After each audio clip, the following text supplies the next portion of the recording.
வணக்கம். இன்றைய முக்கிய செய்திகள். மைசூரில் புதிதாக கட்டப்பட்டுள்ள சுவாமி விவேகானந்தா கலாச்சார இளைஞர் மையத்தை பிரதமர் நரேந்திர மோடி அவர்கள் வருகின்ற ஆகஸ்ட் 1ஆம் தேதி திறந்து வைக்க உள்ளார் என்று தகவல் வெளியாகியுள்ளது.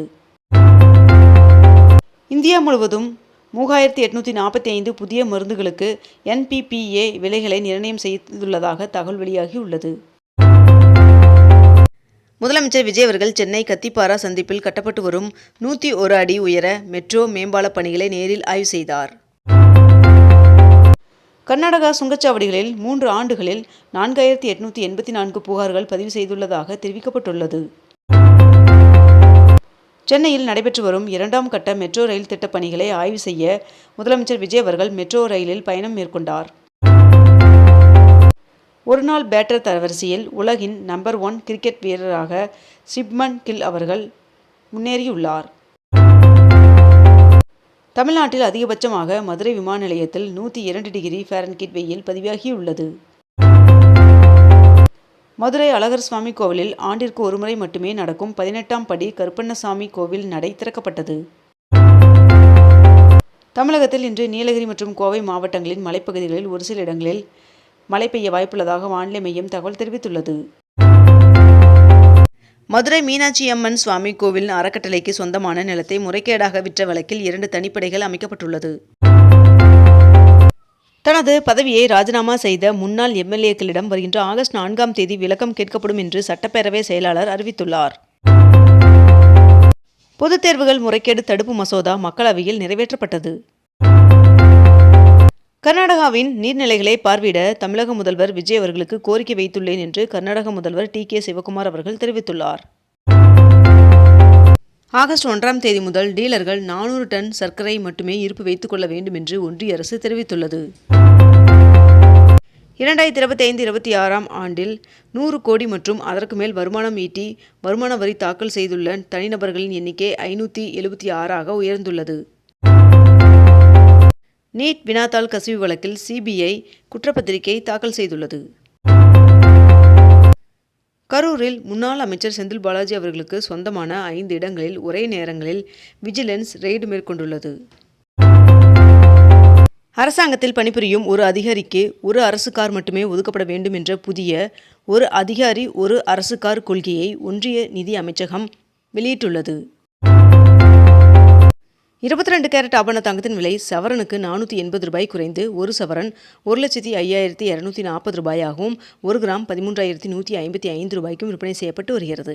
இதனைத் தொடர்ந்து 1 கிராம் வெள்ளியின் விலை 235 ரூபாய்க்கு விற்பனை செய்யப்பட்டு வருகிறது. திமுக MLAக்களுடன் எதிர்க்கட்சித் தலைவர் உதயநிதி ஸ்டாலின் அவர்கள் காணொலி மூலம் ஆலோசனை நடத்தினார். சமீப காலமாக இஸ்ரோவிலிருந்து பல விஞ்ஞானிகள் வெளியேறி வருவதால் ராஜினாமா மற்றும் VRS தொடர்பான விதிமுறைகளை விண்வெளித்துறை கடுமையாக்கியுள்ளது. இந்திய சுற்றுலா பயணிகளுக்கு 30 நாட்கள் விசா விலக்கு அளிக்கும் திட்டத்திற்கு தாய்லாந்து அமைச்சரவை ஒப்புதல் வழங்கியுள்ளது. இந்து சமய அறநிலைத்துறையில் 2 புதிய IAS பணியிடங்களை உருவாக்கி தமிழ்நாடு அரசு உத்தரவிட்டுள்ளது. உலகின் வனப்பகுதிகளில் வாழும் புலிகளில் சுமார் 70% இந்தியாவில் வசிப்பதாக மத்திய அரசு தெரிவித்துள்ளது. நடப்பு நிதியாண்டிற்கான PF டெபாசிட்டுகளுக்கு 8.25% வட்டியை ஊழியர்களின் கணக்குகளில் மத்திய அரசு வரவு வைக்க தொடங்கியுள்ளதாக தகவல் வெளியாகியுள்ளது. ஆடிப்பெருக்கு விழாவை முன்னிட்டு தருமபுரி மாவட்டத்திற்கு ஆகஸ்ட் 3ஆம் தேதி உள்ளூர் விடுமுறை அறிவிக்கப்பட்டுள்ளது. வரும் காலத்தில் ரேஷன் கடைகளில் முகத்தை ஸ்கேன் செய்ய நடவடிக்கை எடுக்கப்படும் என்று அமைச்சர் வெங்கடரமணன் அவர்கள் தெரிவித்துள்ளார்.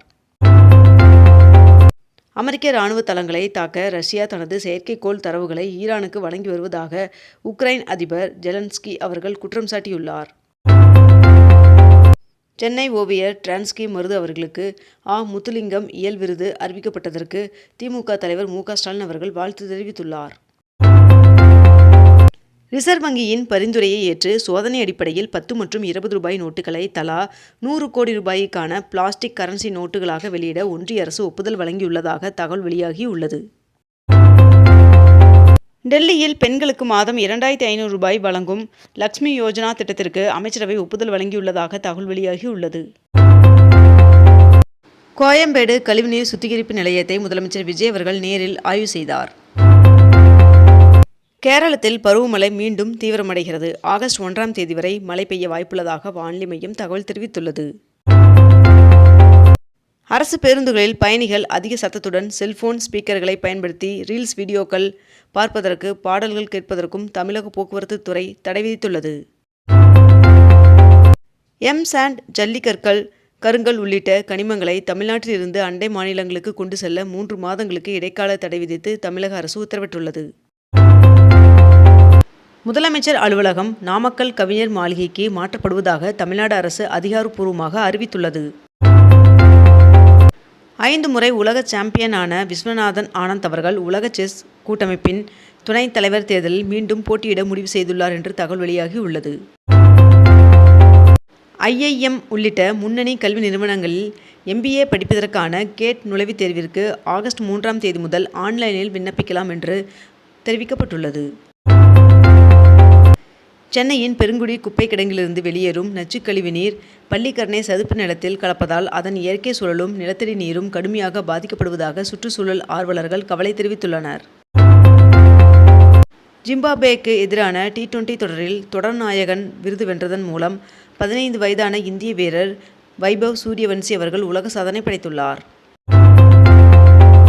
திருத்தணி முருகன் சுவாமி கோவிலில் வருகின்ற 4ஆம் தேதி முதல் 8ஆம் தேதி வரை ஆடி கிருத்திகை மற்றும் தெப்பத் திருவிழா மிக கோலாகலமாக நடைபெற உள்ளது. சிவகாசி பட்டாசு ஆலை வெடி விபத்தில் இறந்தோர் குடும்பத்திற்கு தலா 4 லட்சம் ரூபாய் நிவாரணம் வழங்க முதலமைச்சர் விஜய் அவர்கள் உத்தரவிட்டுள்ளார். கரூர் கூட்ட நெரிசலில் உயிரிழந்த குடும்பங்களுக்கு அரசு வேலை வழங்கிய ஆணை ரத்து செய்யப்பட்டுள்ளது என்று உயர்நீதிமன்ற மதுரை கிளை உத்தரவு பிறப்பித்துள்ளது. சர்க்கரை தட்டுப்பாடு நிலவுவதாக தகவல் வெளியான நிலையில் ஆலைகளில் நேரடி ஆய்வு மேற்கொள்ள ஒன்றிய அரசு உத்தரவிட்டுள்ளது. தமிழ்நாடு மற்றும் புதுச்சேரியில் வருகின்ற 31ஆம் தேதி முதல் கறிக்கோழி விற்பனை செய்யப்பட மாட்டாது என்று தமிழ்நாடு கோழி வணிகர் சங்கம் கூட்டமைப்பு அறிவித்துள்ளது. காமன்வெல்த் போட்டியில் வெள்ளிப் பதக்கம் வென்ற ராஜமுத்துப்பாண்டி அவர்களுக்கு 30 லட்சம் ரூபாய் ஊக்கத்தொகை வழங்கப்படும் என்று முதலமைச்சர் விஜய் அவர்கள் அறிவித்துள்ளார். தமிழகத்தில் தொடர்ந்து கனிம வள கொள்ளை நடைபெறுவதால் அது குறித்து CBI விசாரணை நடத்த வேண்டும் என்று பாமக தலைவர் அன்புமணி ராமதாஸ் அவர்கள் வலியுறுத்தியுள்ளார். கிளாம்பாக்கத்திலிருந்து செங்கல்பட்டு மற்றும் விம்கோ நகரிலிருந்து மாதாவரம் RCC நகர் வரை மெட்ரோ ரயில் சேவையை நீட்டிக்க தமிழக அரசு முடிவு செய்துள்ளதாக தகவல் வெளியாகியுள்ளது.